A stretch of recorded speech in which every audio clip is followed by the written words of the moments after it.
Hello K6ers, I am Leandro Melendez. You are watching KSIX News, bringing you the hottest news for the latest release of the K6 solutions.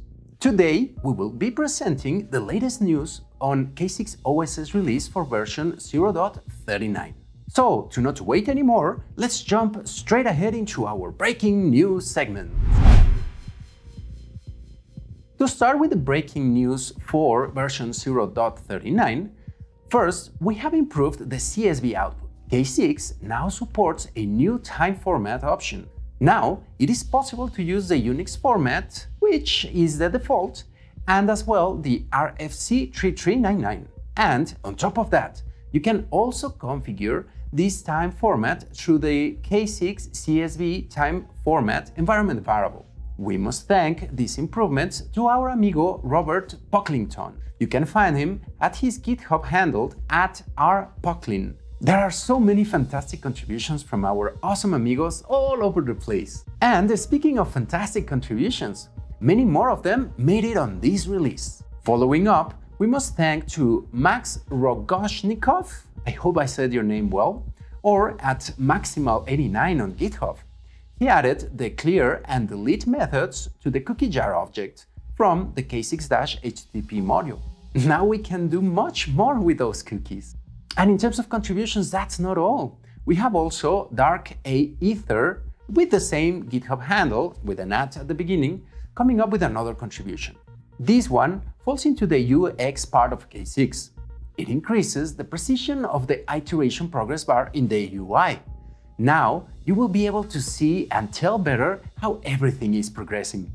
And last, when you have problems parsing config files, now you will get improved and descriptive error messages.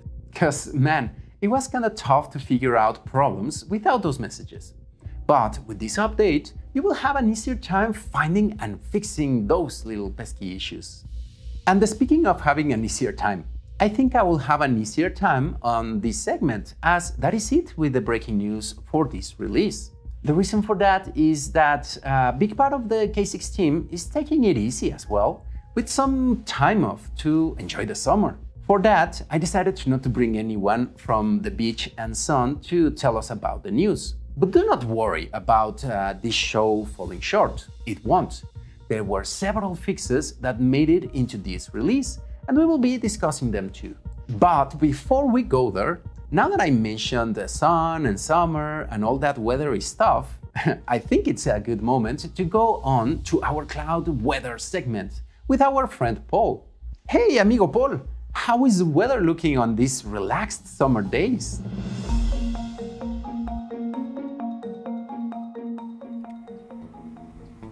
Oh, hey, hola, Leandro. Glad midsummer, as they say in Sweden. Happy solstice. So I've taken the advantage of enjoying the sun for a while, but not everyone on the team has been slacking. Some of our cloud updates include we've added the organizational level API tokens, which you can add to your CI pipelines. This will avoid using user credentials directly in your configuration.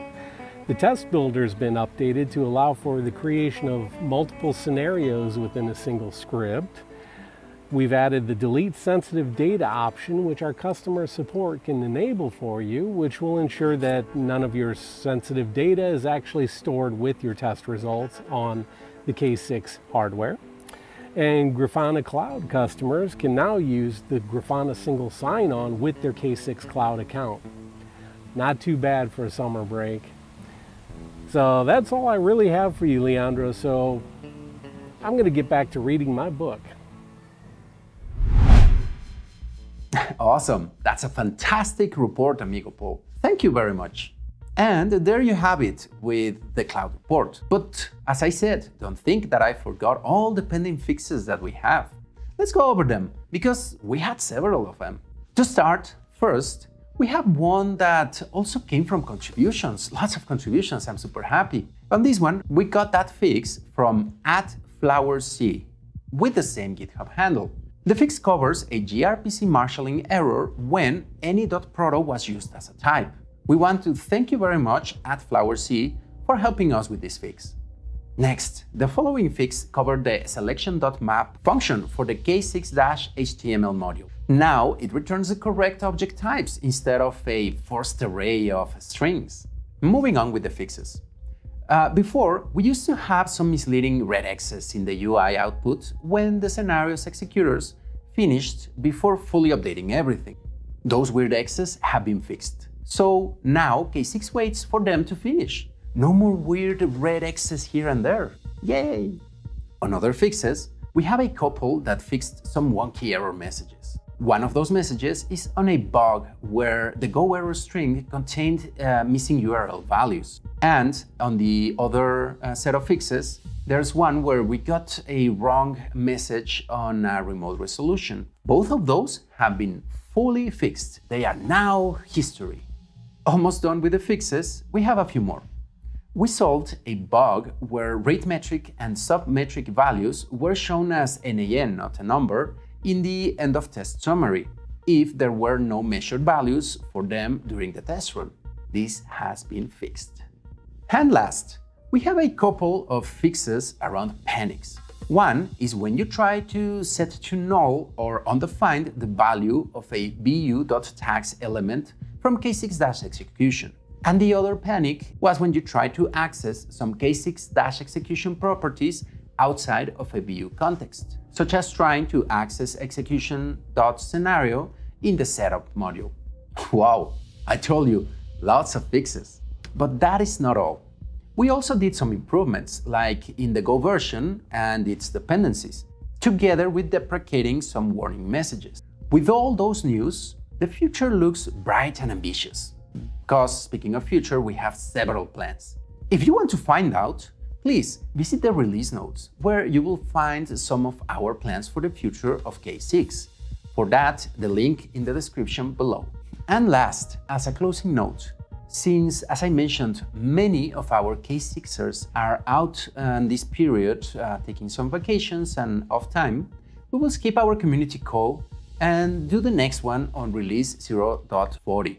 But do not worry, if you still have questions, comments, or the usual things that we used to talk about in the community call, you can post all of those comments and questions at our community forum at community.k6.io. We will be happy to answer all of your questions and comments. And with that, we have reached the end of tonight's report. That will be it for all of us here at KSIX News. I am Leandro Melendez. You stay classy, K6.